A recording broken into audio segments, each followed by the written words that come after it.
미세먼지 먹고도 잘 사는 법의 저자 한의학 박사 이전우입니다. 오늘은 수술에 대한 이야기를 해볼까 합니다. 현대의학이 발전하면서 치료에 있어서는 점점 더 인체의 자체 회복력에 대한 기대는 적어지고 있는데, 실제로는 오히려 인체의 자체 회복력에 부담을 두는 치료가 많이 늘었습니다. 단순히 발목이 삔 정도를 가지고 발목의 인대가 상했으니 절대로 안정해야 한다는 이유로 목발을 짚고 다니게 하는 사람들을 많이 봅니다. 한의에서는 침 한두 번이면 거의 끝날 것을 가지고 말입니다. 뼈에 이상이 없다면 굳이 그렇게 호들갑을 떨 이유가 사실은 없습니다. 인대나 근육의 이상은 무조건 못 움직이게 하는 것이 좋은 것이 아니고 적당히 쓰면서 나아야 더 잘 나았습니다. 인체의 회복 기전은 생각 이상으로 참으로 대단합니다. 이 회복 기전이 없다면 어떤 치료도 아마 효과를 보지 못할 것입니다.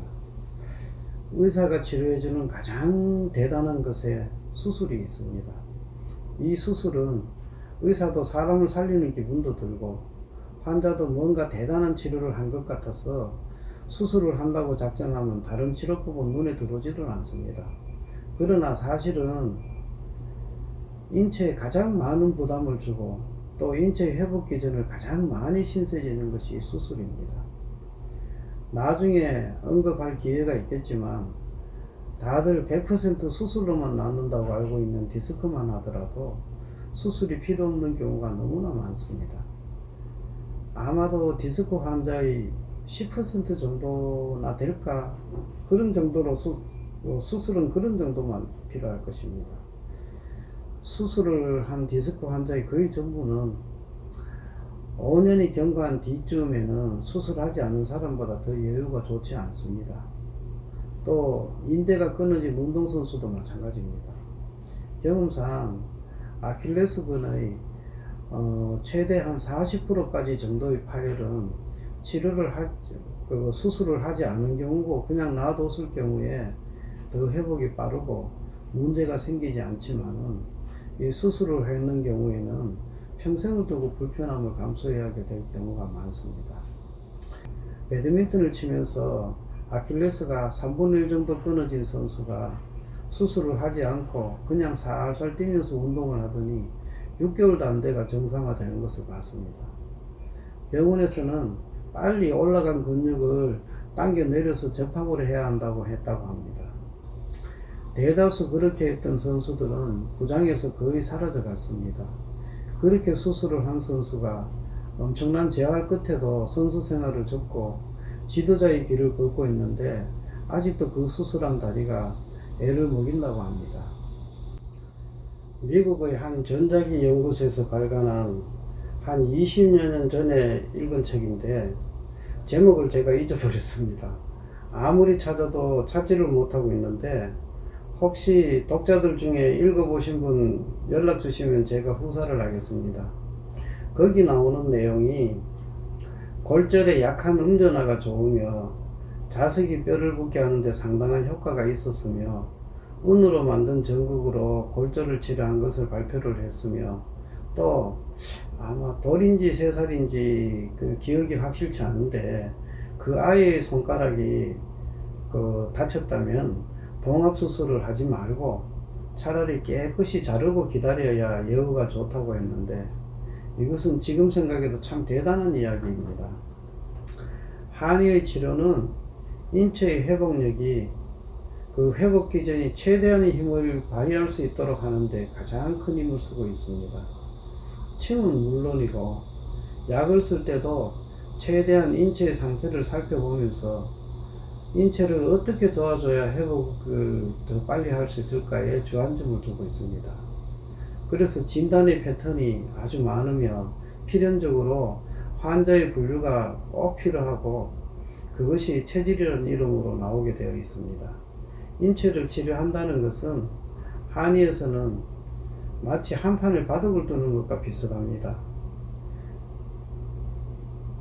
체질이라는 바탕과 그리고 그 환자가 생활하는 그 환경과 앓고 있는 증상이라는 그 단서를 가지고 질병을 헤쳐나가는 한판의 승부라고 봐야 할 것입니다. 그렇지만 수술과 비교한다면 정말로 별 볼 일 없는 치료입니다. 그런데 이렇게 인체의 눈치를 살펴면서 별 볼 일 없이 치료한 것이 한 번씩 대박을 터뜨립니다. 절대적으로 수술을 해야 한다는 사람들이 이 별 볼 일 없는 치료한 이 방법으로 건강을 되찾았습니다. 병명도 다양합니다. 폐암부터 수두증이란 뇌에 물이 차는 병을 이야기합니다. 갑상선, 알레르기성 비염, 추간판 탈출증, 담낭염, 담결석, 신결석, 아킬레스 파열, 사시, 그리고 근육병, 관절염. 예전에는 뇌출혈도 많았습니다. 대충 생각나는 경험했던 질환들인데 특히 폐암이신 분은 기대 수명이 3개월이라고 했는데 13년을 더 사셨습니다. 특히 3번 늑골에 전이 종양까지 있었는데 환자가 양방에는 기대를 안 하고 한의 치료만으로 견디셨습니다.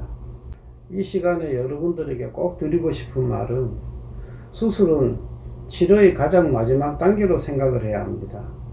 치료는 가장 몸에 부담이 적은 것부터 살살 시작을 해야 합니다.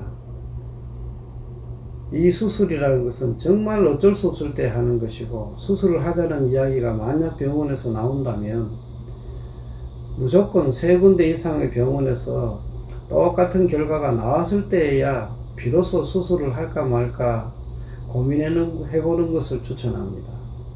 그 병원 중에 만약 단 한 군데라도 적극적인 이야기로 수술을 안 할 수도 있고요 라는 정도만 나온다면 고민할 필요 없이 다른 방법을 찾는 것이 좋습니다. 그리고 나이가 70이 넘으면 움직일 수 있고 대소변이 제대로 나오고 아프더라도 잠을 잘 수 있다면 이 수술은 가급적이면 하면 안 된다고 생각합니다. 이 나이 때는 아무리 건강해도 수술을 한 후유증을 견디기가 쉽지 않습니다. 나이가 들면 어쩔 수 없이 이곳저곳이 아픈 곳이 나옵니다. 오죽하면 늙으면 아픈 재미로 사는 거지 라는 영화 대사가 다 있을까요? 적은 부담으로 건강을 유지할 수 있도록 손에 쓰는 책을, 요즘은 휴대폰일 수도 있습니다. 책을 떼지 마시고, 그리고 몸에서는 운동을 떼지 마시고, 그리고 사랑하는 가족과 친구들, 그리고 즐거운 이웃들과 함께 그런 분들을 많이 만들어야 됩니다. 함께 행복한 인생을 보내시길 바랍니다. 감사합니다.